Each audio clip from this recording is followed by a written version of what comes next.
ભાવનગરમાં ચકચાર મચાવી દે તેવી ઘટના. ચોક વિસ્તારના યુવકનું અપહરણ કરી ઈજા પહોંચાડી. કુંભારવાડા રેલવે ફાટક પાસેથી યુવકનું અપહરણ. યુવકને તીક્ષ્ણ હથિયારના ઘા મારી ગંભીર ઈજા પહોંચાડી.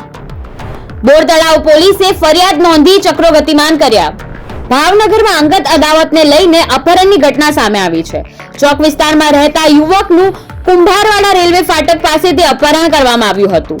આરોપીઓએ યુવકનું અપહરણ કરી તેની પાસે રહેલા ₹4500 લૂંટી લીધા હતા. ત્યારબાદ તીક્ષ્ણ હથિયાર વડે યુવક પર હુમલો પણ કર્યો હતો, જેમાં યુવક ગંભીર રીતે ઈજાગ્રસ્ત થયો હતો. ઉલ્લેખનીય છે કે થોડા સમય પહેલા થયેલી મારામારીની ઘટનામાં યુવક ઘટના સ્થળે હાજર હતો અને આ જ બાબતે દાજ રાખીને તોહિદ ઉર્ફે ડાકુ અને રેહાન વસાયાએ બુલેટ પર આવીને યુવકનું અપહરણ કર્યું હતું.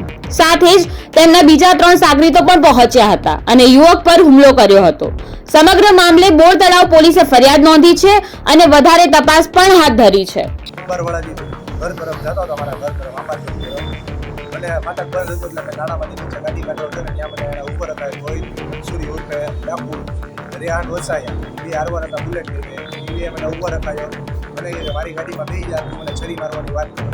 મેં મને છરી મારવાની વાત નથી કરી કે તે સી ડિવિઝનમાં મારા ખિલાફ બાતમી દીધી છે.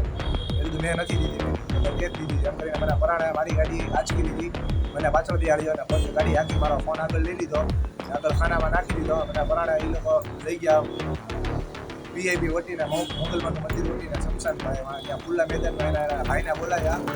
ત્યાં 3-4 ભાઈઓ બીજા આવ્યા, ટોટલ 6 જણા દીધા મને મારી અને 1 જણો વિડીયો કોણે કોણે માર્યો, કોઈને નામ આવડે છે? 3 જણાના નામ આવડે છે. કોઈ મંસૂરી ઉર્ફે ડાકુ, સમીર મંસૂરી, રેહાન વસાયા. તમારે કોઈ જૂની અદાવતમાં કઈ? જૂની અદાવત મારે કાંઈ નહીં. હું ખાલી સામે ઊભો હતો એની જ્યારે મેટ્રો ચાલુ હતી ને જ્યારે જૂની અદાવતમાં, ત્યારે હું ખાલી સામે ઊભો હતો, હું ખાલી જોવામાં જ હતો. મેં એના ખિલાફ કાયદી સી ડિવિઝનમાં બાતમી કાંઈ કીધું નથી.